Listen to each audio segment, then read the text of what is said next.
সম্মানিত সাংবাদিকবৃন্দ, সম্মানিত পার্বত্য জেলার সম্মানিত ভিক্ষু সংঘ, সবাইয়ের প্রতি আমার মৈত্রীময় শুভেচ্ছা রইল। আজকে আমরা পার্বত্য ভিক্ষু সংঘ সহ 15টি সংস্থার সমন্বয়ে আপনার বিজ্ঞপ্তি রিলিজ করতে যাচ্ছি।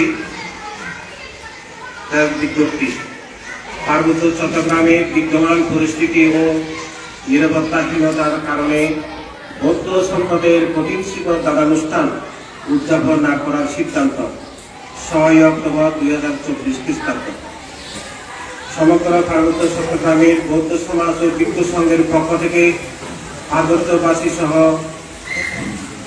বাংলাদেশের অসাম্প্রদায়িক ও শান্তিকামী সকল দেশবাসীকে যথাযোগ্য সম্মান, শ্রদ্ধা ও মৈত্রীময় শুভেচ্ছা জানাচ্ছি। আপনারা সকলেই অবগত আছেন যে গত 18 সেপ্টেম্বর জৈনক ব্যক্তি মোটরসাইকেল চুরি করতে এসে জনতার হাতে গৃহীত হয়ে গণপিটুনির শিকার হন। পরে পালানোর সময় বৈদ্যুতিক খাম্বার সাথে ধাক্কা লেগে মৃত্যুর ঘটনা ঘটে। তথ্যটি খাগড়াছড়ি সদর থানা ওসি মহোদয়ের বয়ানে উঠে এসেছে। পরে এই ঘটনাকে কেন্দ্র করে 19 সেপ্টেম্বর 2024 খ্রিস্টাব্দ তারিখে দিঘিনালা ও খাগড়াছড়ি সদরে সাম্প্রদায়িক হামলা, উৎপাত ও ভাঙচুর চালানো হয়।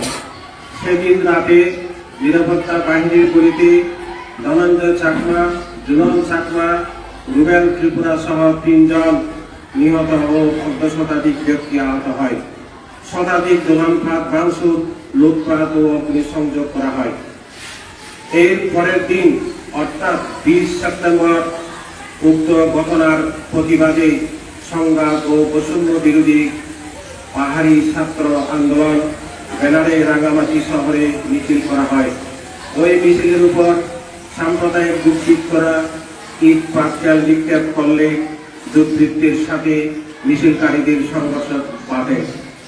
এক পর্যায়ে সেটা আবার সহিংস হামলা, লুটপাট ও ভাঙচুরের ঘটনা রূপ দেয় এবং তা গোটা রাঙ্গামাটি শহরে সাম্প্রদায়িক সহিংসতা রূপে ছড়িয়ে পড়ে।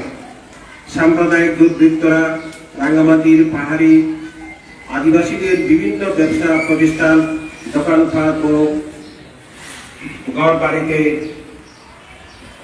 লুটপাট, ভাঙচুর, অগ্নিসংযোগ করে। এমনকি রাঙ্গামাটি ক্যান্টনমেন্টের নিরাপত্তা বাহিনীর চকির আনুমানিক 100 গজ দূরত্বে অবস্থিত আঞ্চলিক পরিষদ কার্যালয়ে হামলা ও অগ্নিসংযোগ করে বিপুল পরিমাণ সরকারি সম্পত্তি ধ্বংসের পাশাপাশি রাঙ্গামাটি সদরস্থ ঐতিহ্যবাহী বৌদ্ধ ধর্মীয় প্রতিষ্ঠান মন্ত্রী বিহারেও ব্যাপক হামলা, লুটপাট ও ভাঙচুরের ধ্বংসযজ্ঞ চালায়। পবিত্র ত্রিপিটক গ্রন্থ ছিঁড়ে ফেলে ও পবিত্র বুদ্ধমূর্তি ভাঙচুর করে। ছোট ও মাঝারি আকারের 10টি পিতলের বুদ্ধমূর্তি ও দান বাক্স লুট করে নিয়ে যায়। এছাড়া কামালছড়ির আনন্দ বিহারেও ইট পাটকেল নিক্ষেপ করে বুদ্ধমূর্তিতে মোড়ানো গ্লাস ভেঙে সেখানকার পবিত্র বুদ্ধমূর্তির উপর আঘাত করা হয়। শুধু তাই নয়, উক্ত ঘটনায় অনেক কুমার চাকমা নামক এক কলেজ ছাত্রকে নৃশংসভাবে হত্যা করা হয়। পার্বত্য চট্টগ্রামে পাহাড়ি আদিবাসীদের উপর এভাবে বিনা বাধায় সাম্প্রদায়িক হামলা, লুটপাট, ভাঙচুর, অগ্নিসংযোগ, পবিত্র বৌদ্ধবিহারে আক্রমণ ও বুদ্ধমূর্তি ভেঙে ফেলা এটাই প্রথম ঘটনা নয়। এই ধরনের ঘটনা বারবার সংঘটিত হয়ে আসছে।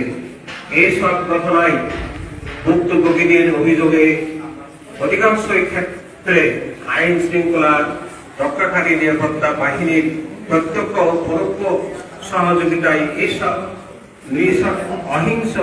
সহিংস ঘটনা সংঘটিত হয় এবং তাদের নিষ্ক্রিয়তা অথবা পক্ষপাতদুষ্ট আচরণের কারণে সহিংস ঘটনার ব্যাপকতা বৃদ্ধি পায়।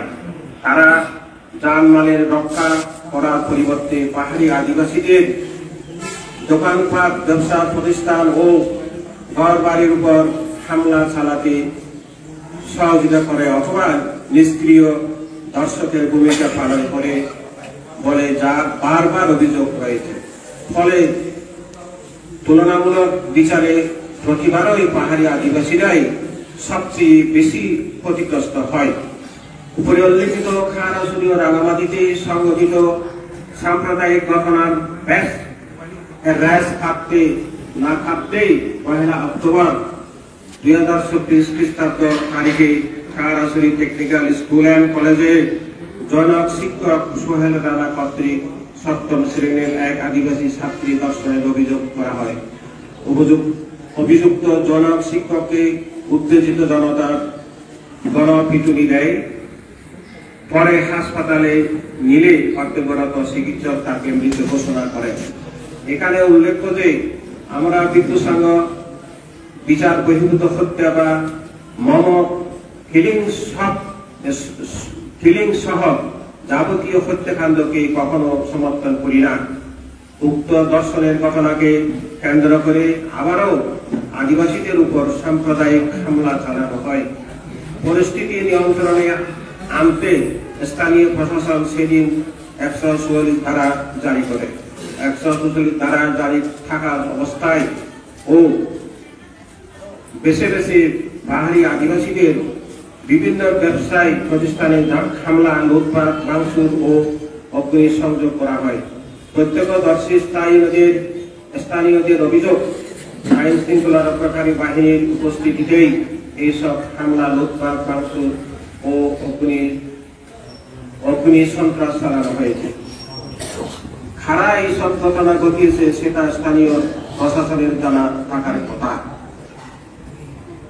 অতীব দুঃখের সাথে বলতে হয়, এই যাবৎ আবদ্ধ অঞ্চলে যতগুলো সাম্প্রদায়িক হামলা, ভাঙচুর, লুটপাট, অগ্নিসংযোগ ও প্রাণহানির ঘটনা ঘটেছে তার কোনোটারই সুস্থ তদন্ত বিচার হয়নি। কখনো কখনো সরকার লোক দেখানো তদন্ত কমিটি গঠন করেছে বটে, কিন্তু এই যাবৎ কোনো তদন্ত কমিটির প্রতিবেদন আলোর মুখ দেখেনি। এই ধরনের লোক দেখানো তদন্ত কমিটি করে ঘটনাগুলোকে বারবার তামাশা দেওয়া হয়।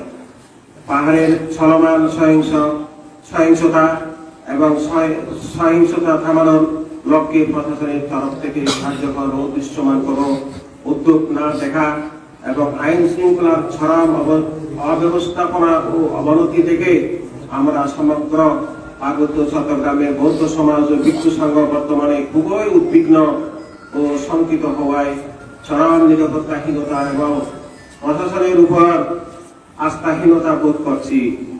এরকম চরম অনিশ্চয়তা ও নিরাপত্তাহীন পরিবেশে পার্বত্য চট্টগ্রামের বৌদ্ধ সমাজ ও ভিক্ষু সংঘ আসন্ন পবিত্র ধর্মীয় উৎসব কঠিন শিকড় দান অনুষ্ঠান আয়োজনের ব্যাপারে কোনো উৎসাহ বোধ করছি না।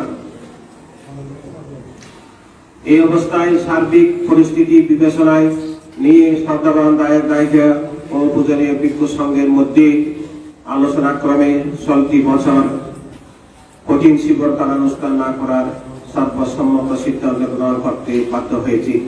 সভ্যে সত্তা সুবিধা ভবন্ত, জগতের সকল প্রাণী সুখী হোক। শ্রদ্ধালকার মহাদেব মহোদয়, সভাপতি পার্বত্য ভিক্ষু সংঘ বাংলাদেশ, অত্যন্ত তেজপ্রিয় মহাদেব, সাধারণ সম্পাদক পার্বত্য ভিক্ষু পরিষদ বান্দরবান, অত্যন্ত জ্ঞানবংশ মহাদেব, সহসভাপতি রাজ নিকায় মার্গ চিতমরম কাপ্তাই রাঙ্গামাটি, অত্যন্ত আজ্ঞাশ্রী মহাদেব, সভাপতি ত্রিরত্ন ভিক্ষু অ্যাসোসিয়েশন বাংলাদেশ, বদন্ত সুমরা মহাদেব, সভাপতি খাগড়াছড়ি শাসন রক্ষিতা ভিক্ষু সংঘ, বদন্ত সুরিয়েন্তা মহাদেব, সভাপতি বৌদ্ধ শাসনা ভিক্ষু কল্যাণ পরিষদ খাগড়াছড়ি, বদন্ত আজ্ঞা সারা ফেরো, সাধারণ সম্পাদক খাগড়াছড়ি ভিক্ষু অ্যাসোসিয়েশন বাংলাদেশ, বদন্ত কেশারা মহাদেব, সভাপতি মং সার্কেল সংঘ রক্ষিতা ভিক্ষু সংঘ গুইবারা খাগড়াছড়ি, বদন্ত উত্তম মহাদেব, সভাপতি মানিকছড়ি ভিক্ষু সংঘ খাগড়াছড়ি, বদন্ত সুমনা মহাদেব, সভাপতি ওয়ার্ল্ড পিস ভিক্ষু সংঘ খাগড়াছড়ি, বদন্ত খেসারা মহাতের সভাপতি রামগড় ভিক্ষু সংঘ খাগড়াছড়ি, বদন্ত গুইমারা মহাতের সভাপতি গুইমারা সংঘরাজ ওয়াইনা মহাতের ভিক্ষু সংঘ খাগড়াছড়ি, বদন্ত নন্দা ওয়াইংসা সদস্য বাংলাদেশ ভিক্ষু মহাকল্যাণ অ্যাসোসিয়েশন, বদন্ত নন্দীয় ভিক্ষু সহসভাপতি পার্বত্য ইয়ং ভিক্ষু অ্যাসোসিয়েশন বাংলাদেশ। সবাইকে ধন্যবাদ। সবাই সুখে থাকুন, সুস্থ শরীর নিয়ে নিজ নিজ কর্তব্য সম্পাদন করুন। সমস্ত বাংলাদেশের সমস্ত বৌদ্ধ জনগণের প্রতি, বাংলাদেশের সমস্ত নাগরিকদের প্রতি দীর্ঘ জীবন কামনা করে আমার বক্তব্য শেষ করছি। ধন্যবাদ। কি কারণে আপনারা যে বলেন লাস্ট লাইনটা যেটা একটু বলতেন শর্ট করে, লাস্টের দিকে আছে এটা, কি কারণে আপনারা যে বন্ধ করলেন এই ইয়েটা? এই অবস্থায় সার্বিক পরিস্থিতি বিবেচনায় নিয়ে শ্রদ্ধাবান দায়িকা ও পূজনীয় ভিক্ষু সংঘের মধ্যে আলোচনা ক্রমে চলতি বছরে কঠিন শিবির দ্বারা অনুষ্ঠান না করার সর্বসম্মত সিদ্ধান্ত গ্রহণ করতে বাধ্য হয়েছে। একটা প্রশ্ন হচ্ছে, সাংবাদিক ইউনিভার্সিটির জায়গায় আমাদের সরকার যদি আপনাদের নিরাপত্তা দিতে চায়, নিরাপত্তা দেয়, যদি আপনারা যদি সরকার যদি বলে যে আমরা সম্পূর্ণ নিরাপত্তা দিব, আপনারা পরিচিত দান করার আপনাদের কোনো ইচ্ছা আছে কি না? আমরা নিশ্চিত হতে পারছি না। আমরা যে নিশ্চয়তা পাবো, আমরা নিশ্চিত থাকবো, এটা আমরা নিশ্চিত করে বলতে পারছি না। আস্থা নাই আমাদের। সরকারের যতই নিরাপত্তা ব্যবস্থা করুক না কেন, আমাদের কোনো আস্থা নেই।